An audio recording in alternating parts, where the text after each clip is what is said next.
It's your boy, the man. Fuck. Zoom is off. Never mind. The man, the myth, the almost dead fucking guy, or something. I don't know. I love this shirt because it's a very sobering reminder of how fragile reality is. So I did a stream earlier to try and kind of explain what happened.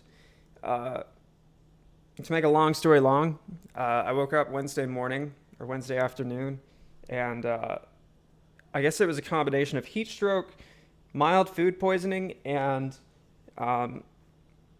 just being extremely overworked, physically and mentally. So my apartment is carpeted, and I live in Florida. And the reason why those two random descriptions are important is because at night now it'll drop to like mid 50s. During the day though, the heat will pick back up. I set my fucking thermostat to heat, and it was extremely cold. So I set it to heat, and then as the day became day, or as the night became day, the outside got warm. And because of the fact this was set to heat, the apartment got really hot, on top of the fact that it's carpeted. It's all carpeted. So I became a part of this giant inadvertent furnace. And I was so exhausted that I kept sleeping and didn't realize that I was creating this like almost literal pool of sweat is what it felt like. On top of being dehydrated. I had moved a bunch of stuff the night before between apartments.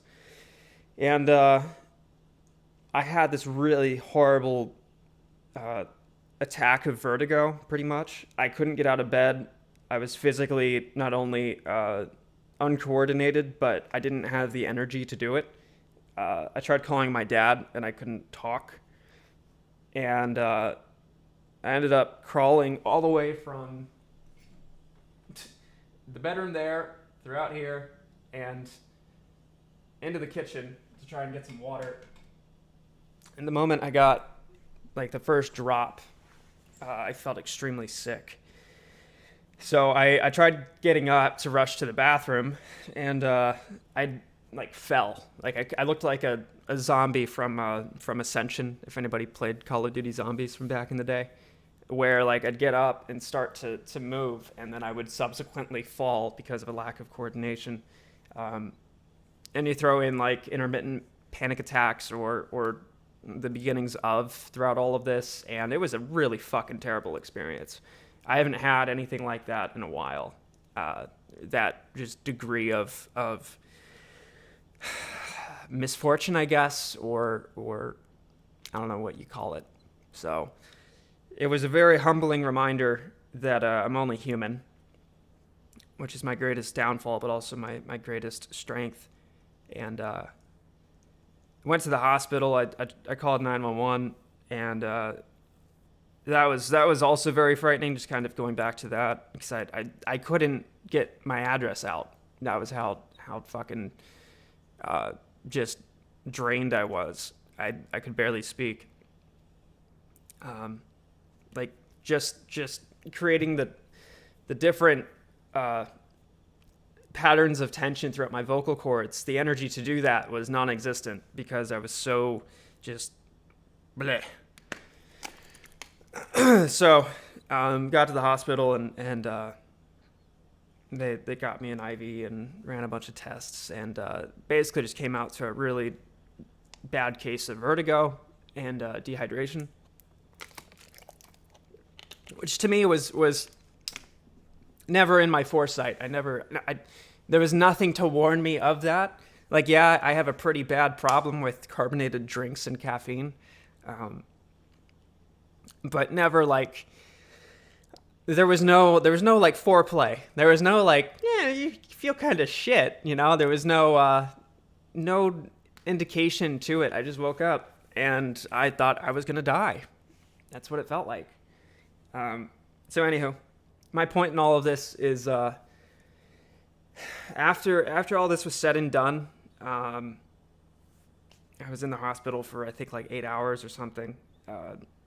IV and fucking blood pressure monitor, and had a bunch of tests ran and CAT scans and whatever, this and that.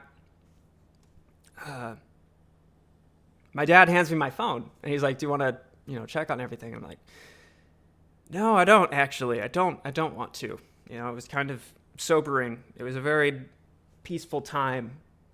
He had told me, because he and I talk about the charts all the time. He's like, "Yeah, AMC's not doing too great. GameStop's falling with it." And I'm like, "Oh, it's just great."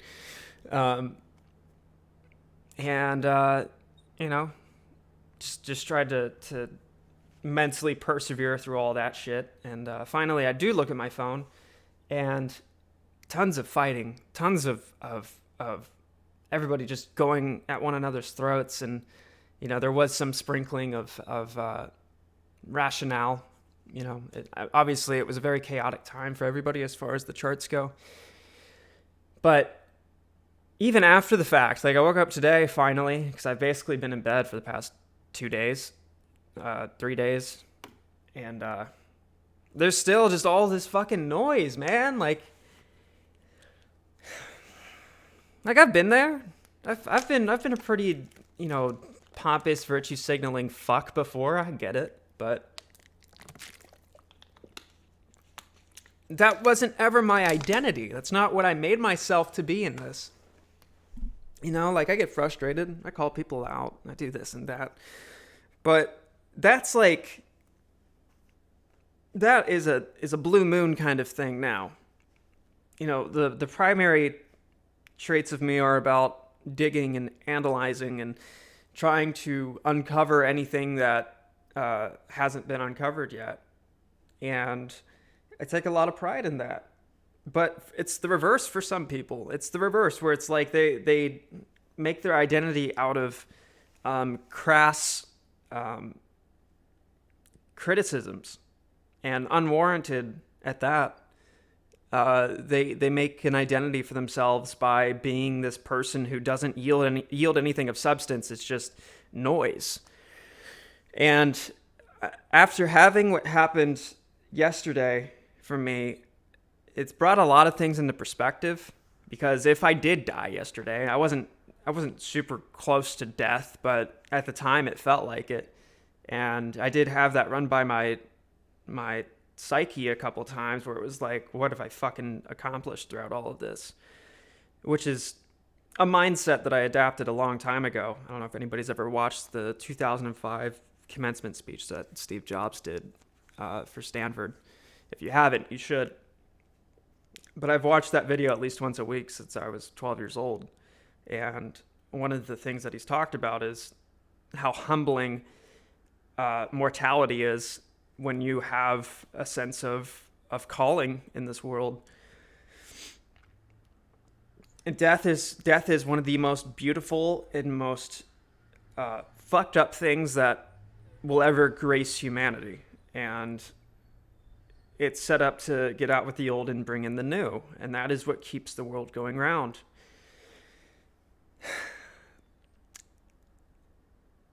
I don't want to be a footnote in this entire journey. I don't want to be this follow-up part to a very minute detail in all of this. I don't want to be a side note. And what happened yesterday has made that more clear than ever.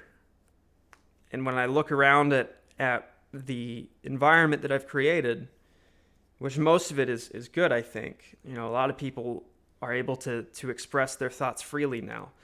There's been this subcosm created that promotes and incentivizes free thought, good or bad, rational thinking. But on my Twitter timeline, I follow some people who are just toxic. When I look at some of the people I'm subscribed to, it's like the content that's made and that has nothing to do with the market, but it just kind of pedals, makes your head just pedal, and there's nothing of substance. It's just pedal to pedal. You have no direction, but we're gonna keep spinning the fucking pedals. And it's fucking sad. Like, what if you just keep digging up old shit, if you just keep pointing out these innocuous stupid details that just create more controversy and drama, like, what the fuck are you doing? What are you doing? Why does it matter? You know? And it's I'm just done with it, man. I'm just done with it. So we're gonna keep digging. We're gonna keep fucking hustling. We're gonna keep going forward. But if you get left in the dust in this, it's nothing personal. I think most people realize and know who they are in this. And if you're somebody that you don't like, it's never too late to change. So, I don't know. We're going to fucking figure this thing out.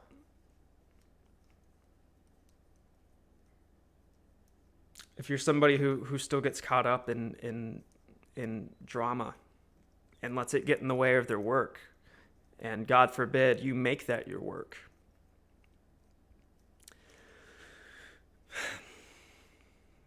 I'm sorry to be you.